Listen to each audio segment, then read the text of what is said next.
Hello and welcome dear friends. Chemical બોન્ડિંગના આજના લેક્ચરની અંદર આપણે ખૂબ જ મહત્વની વાત કરવા જઈ રહ્યા છીએ. આજના લેક્ચરની અંદર આપણે જોવાનું છે આણ્વીય કક્ષક. આણ્વીય કક્ષક શું છે એના વિશે ડિસ્કશન કરશું. આણ્વીય કક્ષક વિશે શીખીશું, પરંતુ એ પહેલા એક નાનકડો અમથો અને ખૂબ જ મહત્વનો ટોપિક.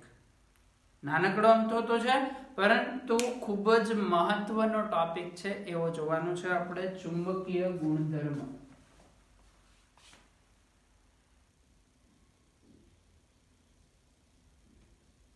ચુંબકીય ગુણધર્મ.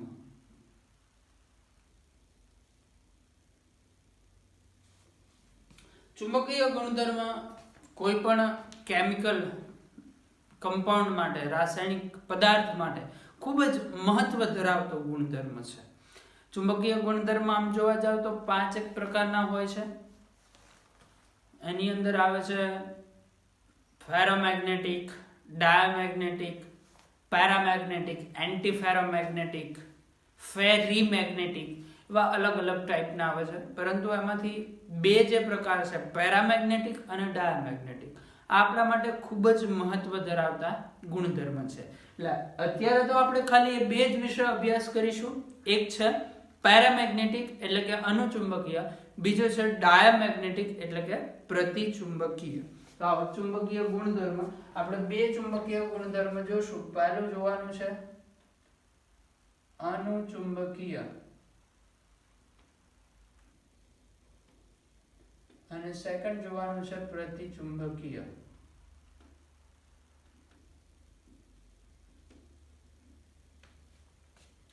ચલો એમાંથી ફર્સ્ટ જોઈએ અનુચુંબકીય પદાર્થ.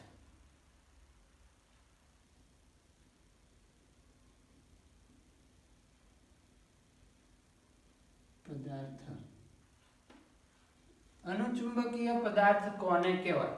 અનુચુંબકીય પદાર્થ એટલે એવો પદાર્થ જે ચુંબકીય ક્ષેત્ર પ્રત્યે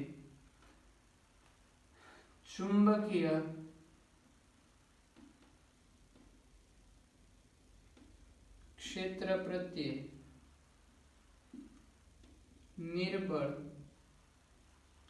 આકર્ષણ અનુભવે.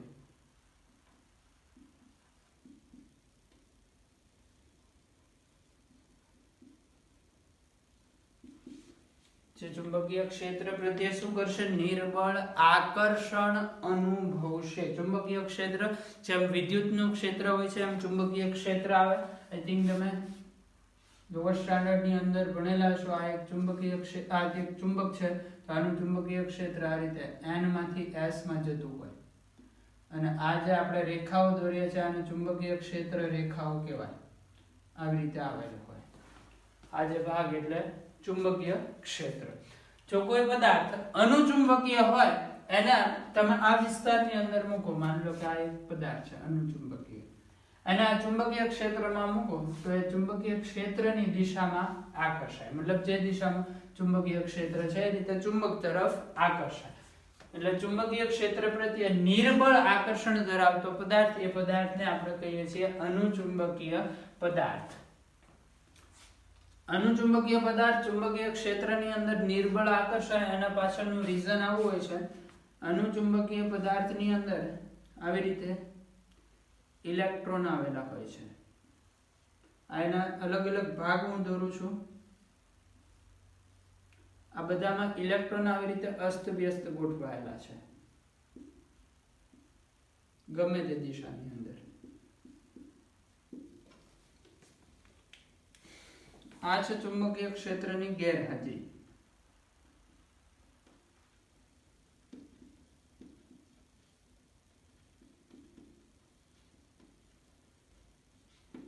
હવે જો આ જ પદાર્થને ચુંબકીય ક્ષેત્રની હાજરીમાં મૂકવામાં આવે તો આ પદાર્થ, એમાં આ જે ઇલેક્ટ્રોન આવેલા છે જે અસ્તવ્યસ્ત ગોઠવાયેલા છે એ બધા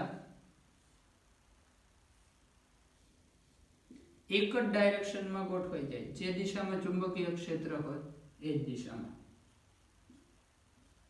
બધા એક જ દિશાની અંદર ગોઠવાઈ ગયા. અને આ ક્યાંની રચના છે? ચુંબકીય ક્ષેત્રની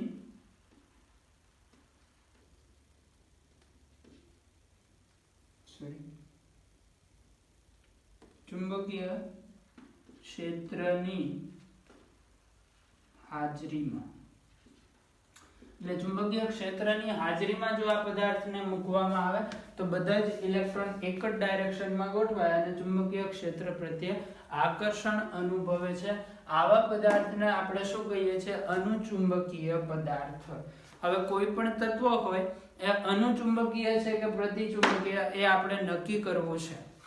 તો આપણે એક્ઝામમાં ક્વેશ્ચન પૂછાય, સપોઝ કે O-2 કે O2-2 અનુચુંબકીય છે કે પ્રતિચુંબકીય, એ કઈ રીતે નક્કી થાય? તો એના માટે કઈ આપણે એક્ઝામમાં ઓક્સિજનને પકડશું. ચાલો આ ભાઈ ઓક્સિજન પકડો, આ ચુંબકીય ક્ષેત્રમાં મૂકો, આકર્ષણ થાય છે કે નથી થતું? એવું તો એક્ઝામમાં કરવાના નથી.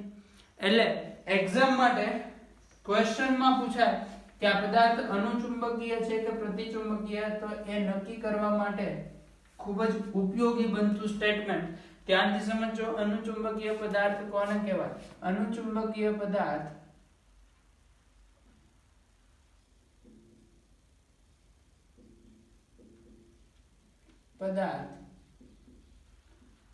અયુગ્મિત ઇલેક્ટ્રોન ધરાવે છે.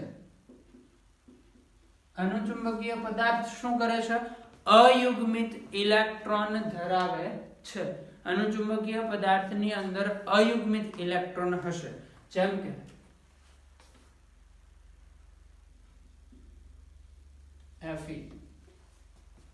Fe વાસ્તવમાં આપણે અહીંયા બે જ પદાર્થ જોયા છે, અનુચુંબકીય પ્રતિચુંબકીય. એકચ્યુઅલમાં 5 પદાર્થ હોય છે: ફેરોમેગ્નેટિક, એન્ટીફેરોમેગ્નેટિક, પેરામેગ્નેટિક, ડાયામેગ્નેટિક અને ફેરીમેગ્નેટિક. Fe એ ફેરોમેગ્નેટિક નું એક્ઝામ્પલ છે. આપણે સમજવા માટે થઈને શેમાં લઈએ છે? પેરામેગ્નેટિકમાં. અનુચુંબકીયનું ઇંગ્લિશ નામ છે પેરામેગ્નેટિક, એ પણ યાદ રાખજો. અનુચુંબકીય એટલે પેરામેગ્નેટિક.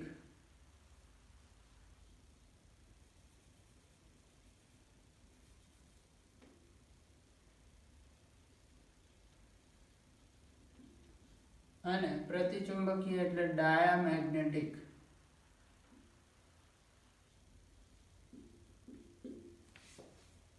બરાબર, આ બંને નામ યાદ રાખશું.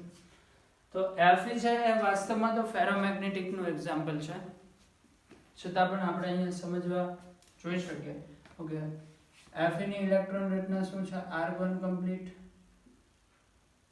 3d6 4s2. જો આમાં તમે ઇલેક્ટ્રોનની ગોઠવણી જોવા જાઓ, 4s2 એટલે બે ઇલેક્ટ્રોન બંને યુગ્મિત ઇલેક્ટ્રોન છે, અને 3d6 જ્યારે પણ સંપૂર્ણ રચના ભરાઈ ગયેલી હોય તો સંપૂર્ણ રચના હંમેશા યુગ્મિત ઇલેક્ટ્રોન હશે. આ સંપૂર્ણ રચના કહેવાય. આની અંદર એક પણ ઇલેક્ટ્રોન એકલો તમને જોવા નહીં મળે, કારણ કે કક્ષક આખી સંપૂર્ણ ભરાઈ ગયેલી હોય. હવે 3d ની વાત કરીએ. 3d માં 6 ઇલેક્ટ્રોન ભરવા હોય તો કઈ રીતે ભરાય? 1 2 3 4 5 અને આ 6. અયુગ્મિત ઇલેક્ટ્રોન એટલે શું? એકલો ઇલેક્ટ્રોન, જેનું યુગ્મીકરણ, યુગ્મ એટલે જોડી, અયુગ્મિત એટલે એકલો. તો આમાં એકલા ઇલેક્ટ્રોન કેટલા છે? 4.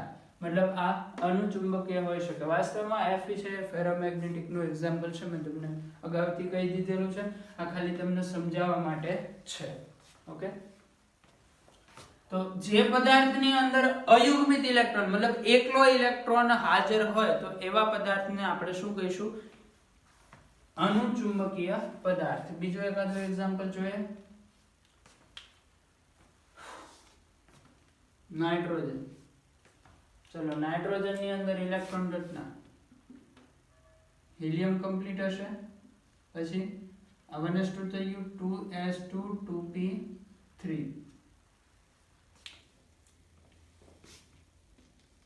આ 2s2 અને આ 2p3. અનુચુંબકીય છે કે પ્રતિચુંબકીય? પેરામેગ્નેટિક છે ને, 3 અયુગ્મિત ઇલેક્ટ્રોન છે. ઓકે, ત્યાર પછી જોઈએ છે સેકન્ડ જે પદાર્થ જોવાનું છે એ છે પ્રતિચુંબકીય પદાર્થ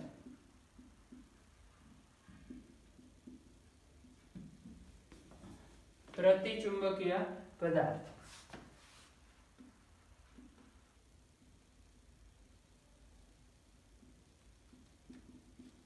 ડાયામેગ્નેટિક પદાર્થ પ્રતિચુંબકીય પદાર્થ કોને કહેવાય જે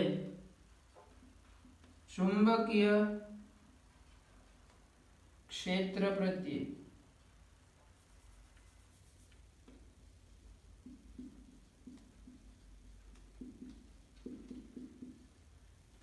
અપાકર્ષણ અનુભવે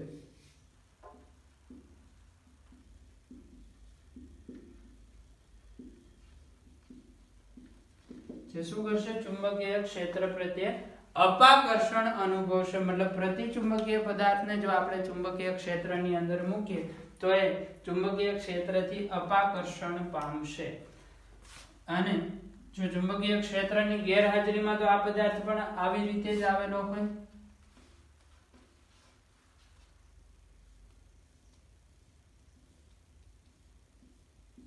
આ ચુંબકીય ક્ષેત્રની ગેરહાજરીમાં અસ્તવ્યસ્ત ગોઠવાયેલા ઇલેક્ટ્રોન હશે ગમે તે ડાયરેક્શન ની અંદર હશે ચુંબકીય ક્ષેત્રની ગેરહાજરી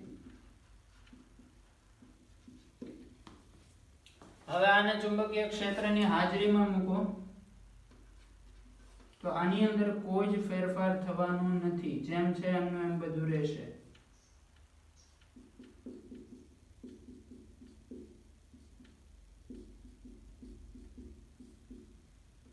આ છે ચુંબકીય ક્ષેત્રની હાજરી બરાબર એટલે ચુંબકીય ક્ષેત્રની ગેરહાજરી હોય કે હાજરી હોય આમાં કોઈ જ ફેર પડવાનો નથી હવે એક્ઝામ ની અંદર આ પદાર્થ ઓળખવો હોય તો કઈ રીતે ઓળખી શકાય તો એના માટે સ્ટેટમેન્ટ યાદ રાખશું આપણે પ્રતિચુંબકીય પદાર્થ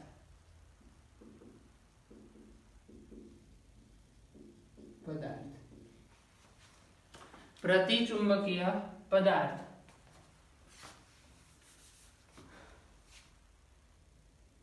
પ્રતિચુંબકીય પદાર્થમાં બધા જ ઇલેક્ટ્રોન યુગ્મિત હોય છે અને ડાયામેગ્નેટિક પણ કહી શકીએ છીએ પ્રતિચુંબકીય પદાર્થમાં બધા જ ઇલેક્ટ્રોન કેવા હશે યુગ્મિત જેમ કે એક્ઝામ્પલ લઈ શકીએ આપણે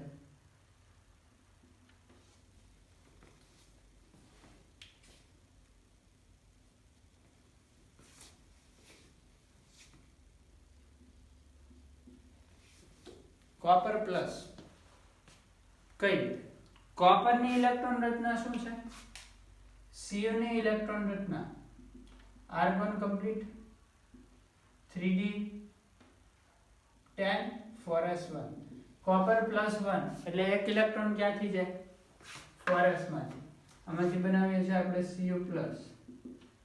રચના બનશે R1 complete 3d 10 4s0 4s નો એક ઇલેક્ટ્રોન નીકળી ગયો 4s માં એક પણ ઇલેક્ટ્રોન નથી આમાં તો બધા ઇલેક્ટ્રોન યુગ્મિત હોવાના હવે 3d 10 રચના દોરો 3d કક્ષક સંપૂર્ણ ભરાયેલ છે એટલે એમાં બધા જ ઇલેક્ટ્રોન જોડીમાં હશે એક પણ ઇલેક્ટ્રોન એકલો બાકી રહેશે નહીં આમાં એક ઇલેક્ટ્રોન એકલો હતો એ દૂર થઈ ગયો એટલે કોપર છે એ અનુચુંબકીય થાય કોપર +1 છે પ્રતિચુંબકીય કારણ કે હવે આમાં એક પણ અયુગ્મિત ઇલેક્ટ્રોન નથી જ્યારે કોપરમાં એક ઇલેક્ટ્રોન અયુગ્મિત છે ઓકે આવું જ બીજું એક્ઝામ્પલ લઈ શકો તમે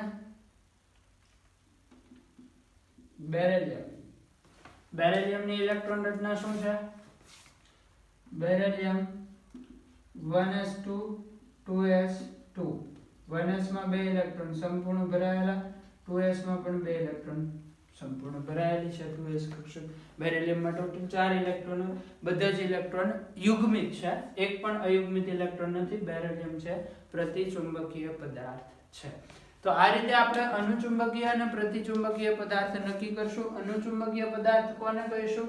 કે જે અયુગ્મિત ઇલેક્ટ્રોન ધરાવે છે, મતલબ એકલા ઇલેક્ટ્રોન. જ્યારે પ્રતિચુંબકીય પદાર્થમાં બધા જ ઇલેક્ટ્રોન યુગ્મિત હશે, એમાં એક પણ ઇલેક્ટ્રોન એકલો જોવા મળશે નહીં. તો આ થઈ ગયું ચુંબકીય ગુણધર્મ. હવે ધીમે ધીમે આપણે ટોપિક ઉપર આવીએ છીએ આણ્વીય કક્ષકો, કે અણુની કક્ષકો શું છે, કઈ રીતે બને છે. પહેલા તો એનો કોન્સેપ્ટ કઈ રીતે આવ્યો. ઓક્સિજન, માની લો કે આપણે ઓક્સિજનમાં O2 બનાવીએ. O2 એટલે બે ઓક્સિજન પરમાણુ વચ્ચે દ્વિબંધ બનશે, બરાબર. તો આને આપણે ડાયરેક્ટ પણ સમજી શકતા હતા. ડાયરેક્ટ આવી રીતે સમજી શકીએ. ઓક્સિજન છે, એની ઇલેક્ટ્રોન રચના 1s2 2s2 2p 2p2 total 2p4 total 8 electron હોય ઓક્સિજન પાસે. Okay, 1s2 2s2 2p4. હવે આ સંપૂર્ણ ભરાય છે. આ તો અંદરની કક્ષા છે. આ સંયોજકતા કક્ષાની વાત કરીએ, 2s2 અને 2p4. 2p4 એટલે આમાં 4 ઇલેક્ટ્રોન, આ 3 થઈ ગયા અને આ 4 થઈ ગયા. બે ઇલેક્ટ્રોન એકલા છે, જેની ભાગીદારી થઈ શકે એમ છે. હવે નીચે બીજો ઓક્સિજન લો. બીજો ઓક્સિજન, એની ઇલેક્ટ્રોન રચના 1s2 2s2 2p4. આ તો અંદરની કક્ષા. બહારની કક્ષામાં 2s2 અને 2p માં 4 ઇલેક્ટ્રોન ગોઠવી દો. 1 2 3 અને 4. આ પ્રકારની રચના તમને જોવા મળશે. આજે આપણે કક્ષકોની અંદર ઇલેક્ટ્રોન ભરીએ છે, એના માટેના શરૂઆતમાં ચેપ્ટર 2 માં નિયમો ભણેલા છે, નિયમ પ્રમાણે ભરીએ છીએ. ઓકે, તો ઓક્સિજનની અંદર આ બે ઇલેક્ટ્રોનની ભાગીદારી થઈ જાય એટલે બે બંધ બની જાય. બીજું, આમાંથી એક બંધ અક્ષને સંમિત હશે, બીજો બંધ અક્ષને લંબ રૂપે. માની લો કે આ એક ઓક્સિજન, આ એની એક 2p કક્ષક જેમાં એક ઇલેક્ટ્રોન રહેલો છે. સામે બીજો ઓક્સિજન, એની 2p કક્ષક તેમાં પણ એક ઇલેક્ટ્રોન રહેલો છે. તો એક ઇલેક્ટ્રોનની ભાગીદારી આ રીતે. હવે ઓક્સિજનની બીજી જે 2p કક્ષક હશે એ આ રીતે હશે. અહીંયા પણ ઓક્સિજનની બીજી 2p કક્ષક આવી રીતે, જે કયો બંધ નિર્માણ કરશે? પાઈ બંધ. એટલે બે ઓક્સિજન વચ્ચે બે બંધ બનશે, એક સિગ્મા હશે, એક પાઈ હશે. સાથે સાથે ઓક્સિજનની આ એક અને આ બીજી બે લોન પેર એમને પડી રહેશે. તો O2 નો અણુ તમે ધ્યાનથી જુઓ, આ ભાગીદારી થઈ જાય પછી ઓક્સિજન પાસે એક પણ ઇલેક્ટ્રોન અયુગ્મિત, મતલબ કે એકલો રહેશે નહીં. ભાગીદારી પછીની વાત કરું છું. ભાગીદારી થઈ ગઈ એટલે આ ઓક્સિજન પાસે આ ઇલેક્ટ્રોન પણ કહેવાય, આ ઇલેક્ટ્રોન પણ કહેવાય. એવી જ રીતે આ અને આ બંને ઇલેક્ટ્રોન કહેવાય. મતલબ ભાગીદારી પછી આવી રચના છે. આમાં ઓક્સિજન પાસે એક પણ ઇલેક્ટ્રોન એકલો નથી. તો આ અણુ થિયોરેટિકલ તમે જોવા જાઓ, O2 કયો થાય? અનુચુંબકીય કે પ્રતિચુંબકીય? પ્રતિચુંબકીય થાય. એક પણ એકલો ઇલેક્ટ્રોન નથી. પરંતુ વાસ્તવમાં ઓક્સિજન અનુચુંબકીય છે. પ્રેક્ટિકલી એવું જોવા મળ્યું કે એને ચુંબકીય ક્ષેત્રમાં મૂકો તો ચુંબક પ્રત્યે આકર્ષાય છે. મતલબ આજે આપણે વાત કરીએ શું ખોટી છે કે પ્રતિચુંબકીય પદાર્થમાં બધા જ ઇલેક્ટ્રોન યુગ્મિત હોય. આમાં બધા જ ઇલેક્ટ્રોન યુગ્મિત છે, છતાં પણ ઓક્સિજન અનુચુંબકીય છે. તો શું કામ આવું થાય છે? એના માટે અલગ કોન્સેપ્ટ આપવામાં આવ્યો કે ડાયરેક્ટ આ બે પરમાણુની પરમાણુય કક્ષક સંયોજાતી નથી, મતલબ સંમિશ્રણ પામતી નથી. થાય છે એવું કે બે પરમાણુની પરમાણુય કક્ષક એકબીજામાં ભેગી થાય અને નવી આણ્વીય કક્ષક આપે છે. જેમ એક જ પરમાણુની બે કક્ષકો ભેગી થઈને સંકરણ દ્વારા નવી સંકૃત કક્ષક આપતી હતી, એમ જ બે પરમાણુની પરમાણુય કક્ષક. જો સંકરણમાં શું હતું? સંકરણમાં એકને એક પરમાણુની કક્ષકો ભેગી થતી હતી. આપણે આવું દોરતા હતા, એકને એક પરમાણુની કક્ષકો ભેગી થતી હતી. જ્યારે આણ્વીય કક્ષકમાં બે જુદા જુદા પરમાણુની પરમાણુય કક્ષક ભેગી થશે અને આણ્વીય કક્ષક બનાવશે. ઓકે, તો એ કઈ રીતે બને છે એની વાત કરીએ પહેલા તમે ચુંબકીય ગુણધર્મ આટલું વસ્તુ નોટ કરી લો. આજે ઓક્સિજનનું એક્ઝામ્પલ લીધું એ સમજાવવા માટે કે આપણે આણ્વીય કક્ષકની જરૂરત શું કામ પડે છે.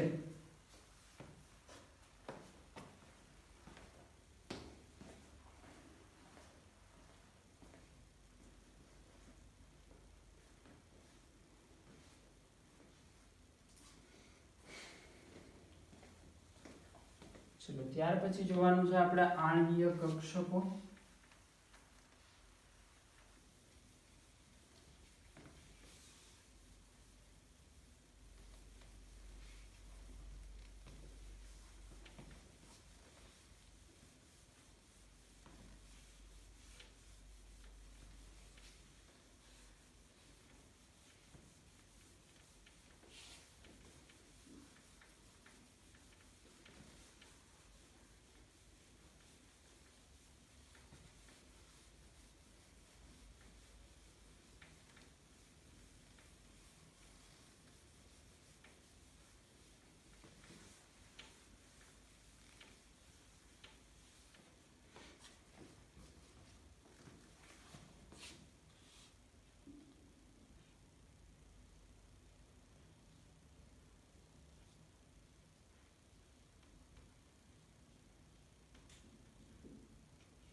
આણ્વીય કક્ષકો હકીકતમાં પરમાણ્વીય કક્ષકોનું સંમિશ્રણ છે. એ ફિઝિક્સની એક ઘટના છે, વિવર્તન વ્યતિકરણ. એમાં વ્યતિકરણ ઉપરથી સમજાવી શકાય છે. ફિઝિક્સની જે ઘટના વ્યતિકરણ છે તમે 12th સાયન્સની અંદર સમજશો, એટલે આપણે અત્યારે એના ઉપર વધારે ડિટેલમાં નહીં જઈએ. જો કે એ આપણા સિલેબસમાં પણ નથી, આ તો ખાલી યાદ રાખવાનું છે કે આ સંમિશ્રણ છે, આ ઘટનાને આધારે સમજી શકાય છે. આણ્વીય કક્ષકો સિદ્ધાંત આપનાર સિદ્ધાંત જે છે એ બે અલગ અલગ સાયન્ટિસ્ટ દ્વારા અપાયેલ છે.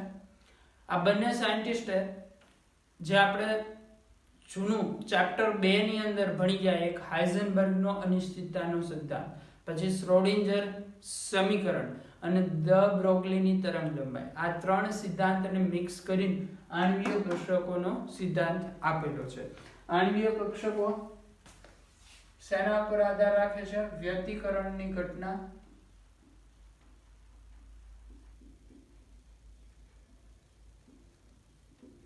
શેના આધારે સમજી શકાય? હાઇઝનબર્ગનો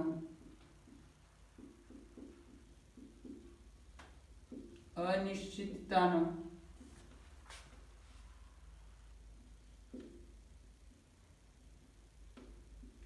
સિદ્ધાંત, દ બ્રોગલીનું સમીકરણ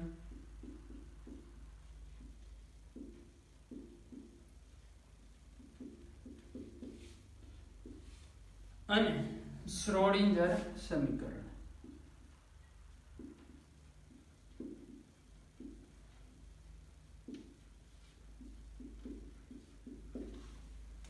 શ્રોડિંજરે પરમાણ્વીય કક્ષકોને તરંગ વિધેયના સ્વરૂપમાં, મતલબ તરંગના સ્વરૂપમાં દર્શાવેલું હતું.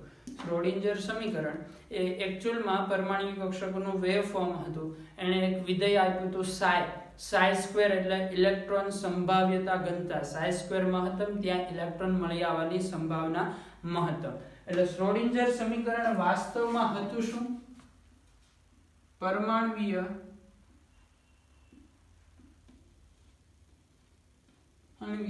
કક્ષકોનું તરંગ સ્વરૂપ.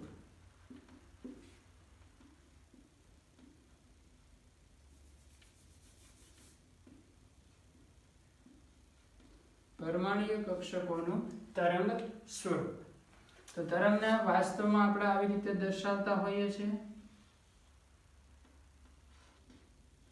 આવી રીતે તરંગ દર્શાવતા હોય છે. તો પરમાણ્વીય કક્ષકોનું તરંગ સ્વરૂપ એ શ્રોડિંજર સમીકરણ છે. ઓકે, હવે જ્યારે બે પરમાણ્વીય કક્ષક ભેગી થાય છે, બે પરમાણ્વીય કક્ષક મળીને, માન લો કે બે અલગ અલગ તરંગ છે, એક છે સાઈ એ, આ છે પરમાણ્વીય કક્ષક,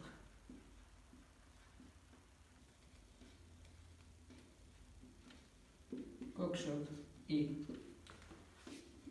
બીજું તરંગ વિધેય છે psi b જે છે પરમાણ્વીય કક્ષક b માટે, પરમાણ્વીય કક્ષક b માટે. આ શ્રોડિંજર આપેલું છે. એકચ્યુઅલમાં શ્રોડિંજર સમીકરણનું જે તારવણી છે એનો ઉકેલ છે આપણા સિલેબસ બહારની વસ્તુ છે, આપણે યાદ રાખવું પડશે.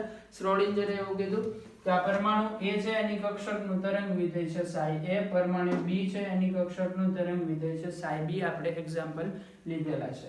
હવે આણ્વીય કક્ષક કઈ રીતે રચાય? તો આણ્વીય કક્ષકને આપણે કહીશું psi mo. અણુને ઇંગ્લિશમાં કહેવાય મોલિક્યુલ, પરમાણુને કહેવાય એટમ. એટલા માટે અણુની કક્ષક એટલે મોલિક્યુલર ઓર્બિટલ psi mo શું છે? આણ્વીય કક્ષક.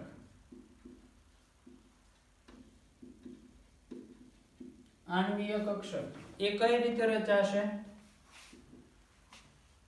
psi a plus or minus psi b. psi a plus or minus psi b. Plus or minus શું છે એ વસ્તુ સમજાવો. પહેલા તો આ યાદ રાખશું આપણે, આણ્વીય કક્ષક બે પરમાણુ કક્ષક જોડાવાથી બને છે. અહીંયા આપણે લીધું કે માનો કે a અને b બંને જોડાય અને બનાવે છે ab. તો આ ab ની આણ્વીય કક્ષક છે. એટલે અહીંયા બે પરમાણ્વીય કક્ષક જોડાઈને શું કરશે? આણ્વીય કક્ષક બનાવશે. હવે પ્લસ ઓર માઇનસ શું છે એ વસ્તુ સમજીએ. હું કહું છું psi a. પહેલા psi a આપણી પાસે આવું છે.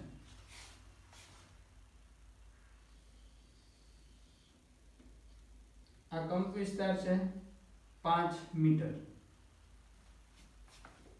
પછી હું લઉં છું psi b. psi b મારી પાસે આવું છે. આ કંપ વિસ્તાર છે 3 મીટર. હવે આ બંને બે રીતે જોડાઈ શકે છે, psi a plus psi b.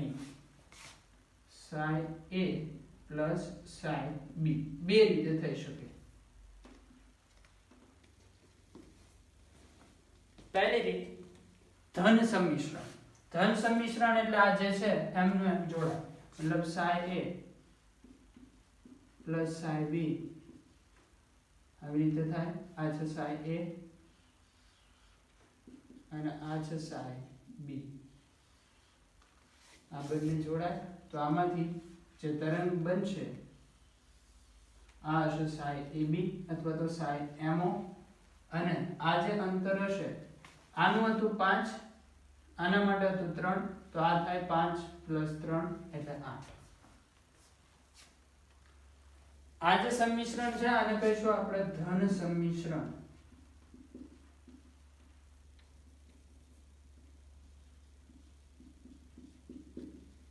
હવે બીજું સંમિશ્રણ ઋણ સંમિશ્રણ જે આવી રીતે લઈ શકો તમે. psi a આ છે psi a plus psi b ને હું ઉલટું કરી દઉં. ઉલટું મતલબ આવી.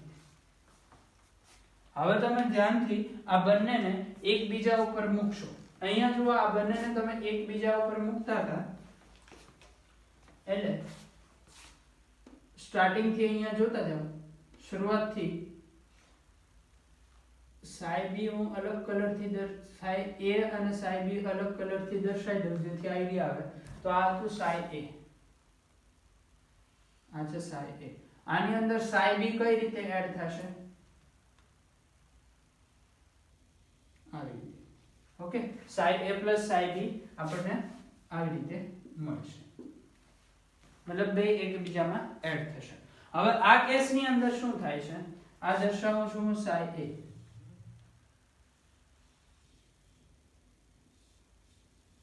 આ છે psi a મારી પાસે. હવે આ કેસની અંદર જો બેને મિક્સ કરું તો પહેલા લખું psi a જેનો આ અંતર છે 5 મીટર. મતલબ આ 5 મીટર. psi b આમાં કઈ રીતે આવશે? psi b આ રીતે આવશે. મતલબ આ જે અંતર છે 5, એમાંથી 3 માઈનસ થઈ જશે. તો હવે આનું જે પરિણામ આવશે એ આવી રીતે મળશે આપણને. પરંતુ આ અંતર કેટલું હશે? 5 માઈનસ 3 2. એવી જ રીતે અહીંયા પણ આ છે 5, આ છે 3, 5 માઈનસ 3 એટલે આ પણ કેટલું હશે? 2. એ તો આગળ જેટલા પણ લોગ બનશે બધા માટે 2 જ આવવાનું છે. એટલે આ જે સંમિશ્રણ થાય આને કહીએ છીએ આપણે ઋણ સંમિશ્રણ.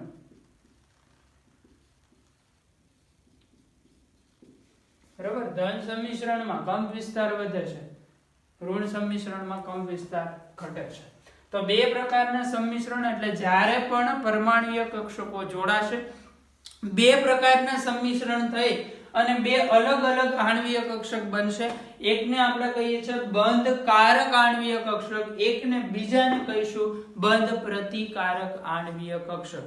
એટલે જ્યારે પણ જેટલી પરમાણ્વીય કક્ષક જોડાય એટલી જ સામે નવી આણ્વીય કક્ષક બને છે. એમાંથી અડધી હોય બંધકારક અને અડધી હોય બંધ પ્રતિકારક.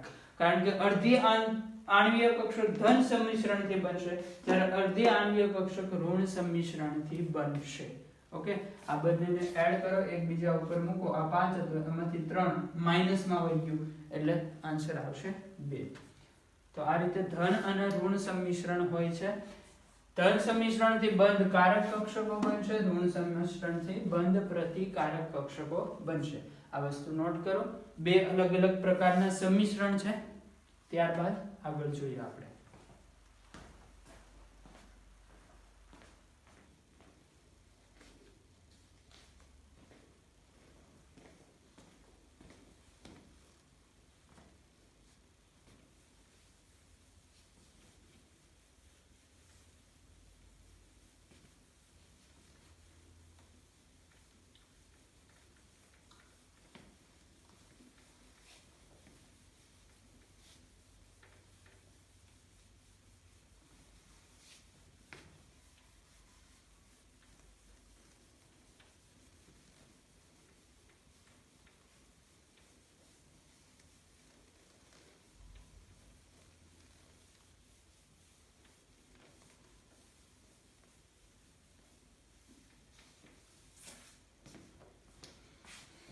ચલો હવે આણ્વીય કક્ષક વિશે કેટલાક પોઈન્ટ્સ લખવાના છે. આમાંથી પહેલો પોઈન્ટ, પરમાણ્વીય કક્ષકોનું સંમિશ્રણ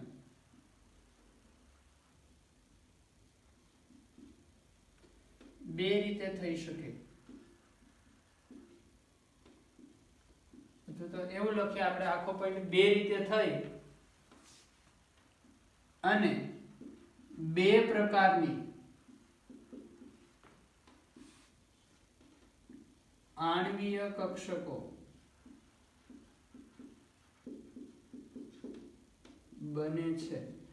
જો અહીંયા પહેલા પોઈન્ટ ની અંદર આપણે એવું નથી લખ્યું કે માત્ર બે જ આણ્વીય કક્ષક બને છે. આપણે શું લખ્યું?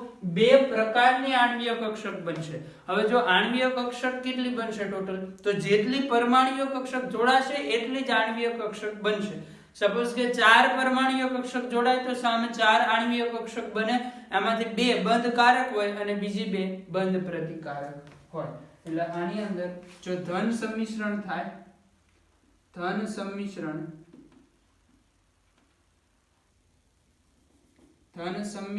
થાય તો જે આણ્વીય કક્ષક બને ધન સંમિશ્રણથી એ કઈ હશે? બંધકારક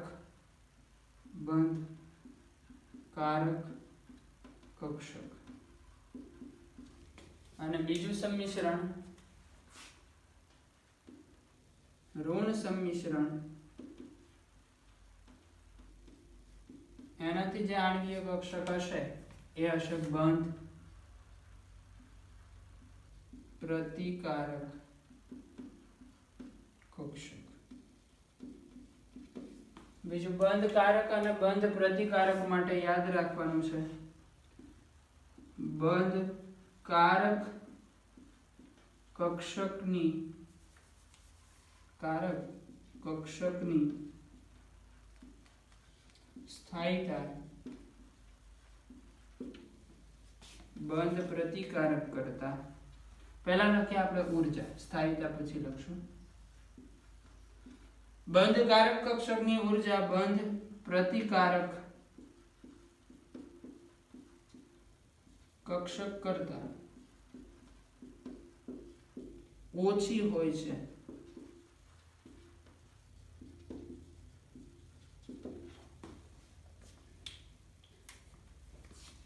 એટલે બંધકારક કક્ષક, અહીંયા લખીએ આપણે બંધકારક,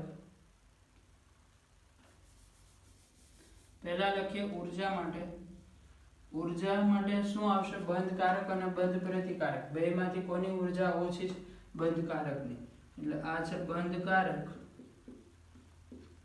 અને આ છે બંધ પ્રતિકારક.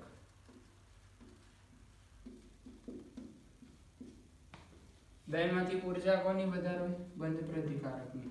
અને બીજો પોઈન્ટ સ્થાયીતા, તો જેમ ઊર્જા વધારે એમ સ્થાયીતા શું હોય? ઓછી. એટલે સ્થાયીતામાં સિમ્બોલ આવો આવશે, આ બંધકારક, આ છે બંધ પ્રતિકારક. બેમાંથી સ્થાયીતા બંધકારકની વધારે હોય. પછી થર્ડ પોઈન્ટ, માની લો કે આપણે એક એક્ઝામ્પલ લઈએ. ઓકે, એક્ઝામ્પલ હમણાં જોઈએ. થર્ડ પોઈન્ટમાં એ લખી લઈએ, જેટલી પરમાણ્વીય કક્ષકો સંયોજાશે તેટલી જ આણ્વીય કક્ષકો બનશે.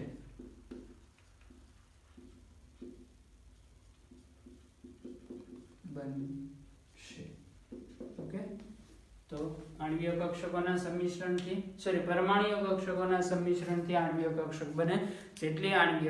જેટલી પરમાણ્વીય કક્ષક સંયોજાય એટલી જ આણ્વીય કક્ષક બને. આણ્વીય કક્ષક બે પ્રકારની, બંધકારક, બંધ પ્રતિકારક. બંધકારકની ઊર્જા ઓછી, બંધ પ્રતિકારકની વધારે. સ્થાયીતામાં ઉલટું થાય. એક એક્ઝામ્પલ લઈ લઈએ.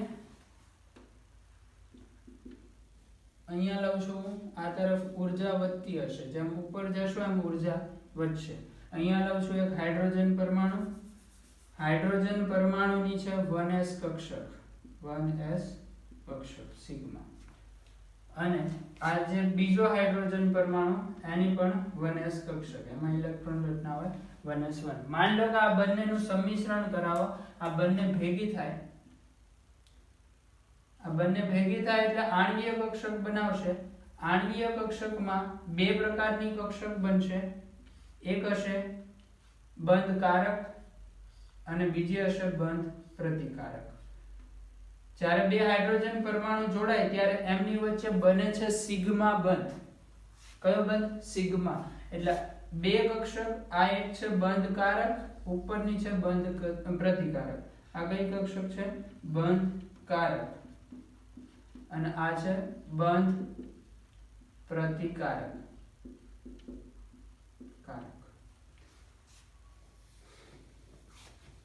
બીજું, આ બંને બે હાઇડ્રોજન પરમાણુ જોડાય ત્યારે સિગ્મા બંધ બને છે.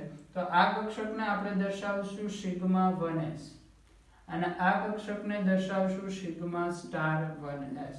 બંધ પ્રતિકારકને કેવી નિશાનીથી દર્શાવાય? Sigma star.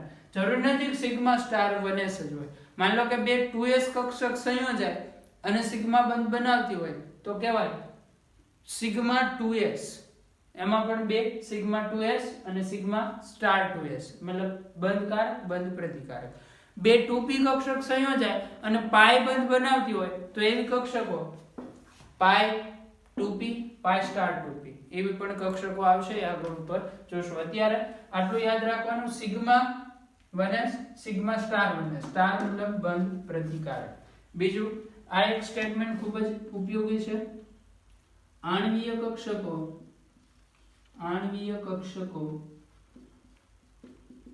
aufbau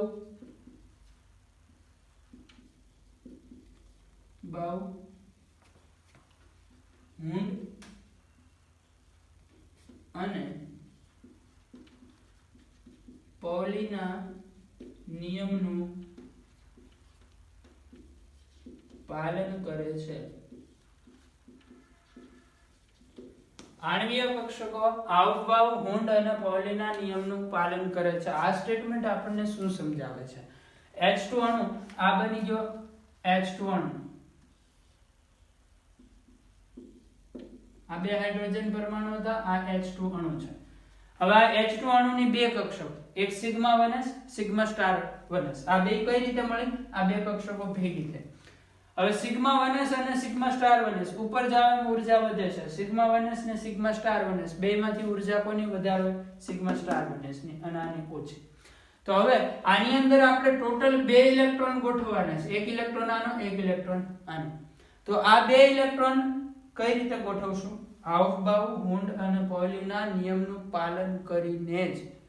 એટલે હાવભાવનો નિયમ શું કહે છે? ઓછી ઊર્જા ધરાવતી કક્ષક પહેલા ભરાય. એટલે આની અંદર એક ઇલેક્ટ્રોન. હવે બીજો ઇલેક્ટ્રોન પણ આમાં જ મૂકશું, પણ બીજા ઇલેક્ટ્રોનનું સ્પિન વિરુદ્ધમાં હોવું જોઈએ. પોલીનો નિયમ. હુન્ડનો નિયમ, જો એક કરતા વધારે આ રીતે લાઈનમાં આણ્વીય કક્ષકો હશે તો પહેલા બધામાં ઇલેક્ટ્રોન એકલા ભરીશું, ત્યાર પછી એનું યુગ્મીકરણ કરીશું. જ્યારે નેક્સ્ટ આપણે આગળ બીજા અણુઓની આણ્વીય કક્ષક જોશું ત્યારે ખ્યાલ આવશે. ટૂંકમાં આણ્વીય કક્ષકોમાં પણ ઇલેક્ટ્રોન આ 3 નિયમ ઉપરથી જ ભરાશે, એમને ગમે ત્યાં ભરી દઈશું નહીં. ઓકે. અને લાસ્ટ ટોપિક આજના લેક્ચરનો, આણ્વીય કક્ષક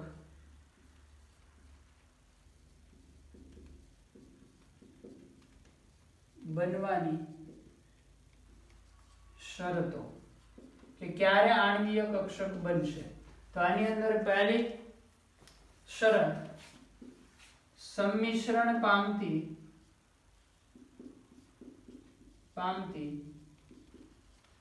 પરમાણ્વીય કક્ષકની ઊર્જા સમાન જેવી હોવી જોઈએ.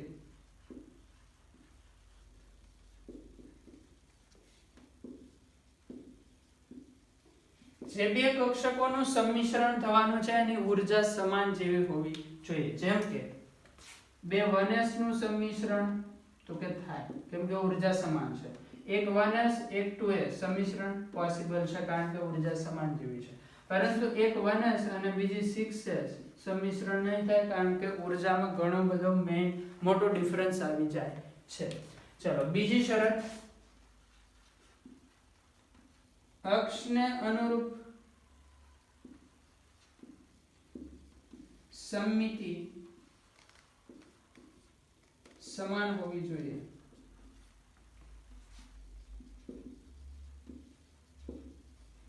અક્ષને અનુરૂપ સમમિતિ સમાન હોવી જોઈએ.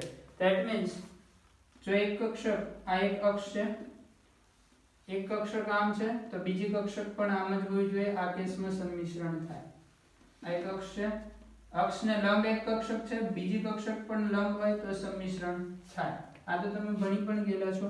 આ એક અક્ષ છે, એક કક્ષક આમ છે, બીજી કક્ષક લંબ છે, તો આ કેસમાં સંમિશ્રણ થશે નહીં. એટલે બંને કાં તો અક્ષ ઉપર હોય કે અક્ષને લંબ હોય તો સંમિશ્રણ થાય. આવા કેસમાં સંમિશ્રણ થાય નહીં. અને ત્રીજી કન્ડિશન, સંમિશ્રણ પૂરતા પ્રમાણમાં થવું જોઈએ. સંમિશ્રણ પૂરતા પ્રમાણમાં થવું જોઈએ. આપણા માટે ખાલી યાદ રાખવાનો પોઈન્ટ છે સંમિશ્રણ પૂરતા પ્રમાણમાં થવું જોઈએ, કેમ કે આ પોઈન્ટ તમે થિયોરેટિકલ ચેક કરી શકો કે બે કક્ષક આમ આવે છે, સંમિશ્રણ થશે. મતલબ 2px 2px નું સંમિશ્રણ થાય, 2py 2py નું થાય, પરંતુ 2px અને 2py નું સંમિશ્રણ થાય નહીં. એ તમે ચેક કરી શકો. પછી ઊર્જાનો તફાવત ચેક કરી શકો, પરંતુ સંમિશ્રણ કેટલા પ્રમાણમાં થયું એ આપણને ખબર પડશે નહીં. એટલે આ તો ખાલી આપણે યાદ જ રાખવાનું છે, બાકી આનો વધારે કંઈ ઉપયોગ નથી. ઓકે, આજના લેક્ચરમાં આપણે અહીંયા સુધી રાખીએ છીએ. નેક્સ્ટ લેક્ચરથી આગળ જોઈશું.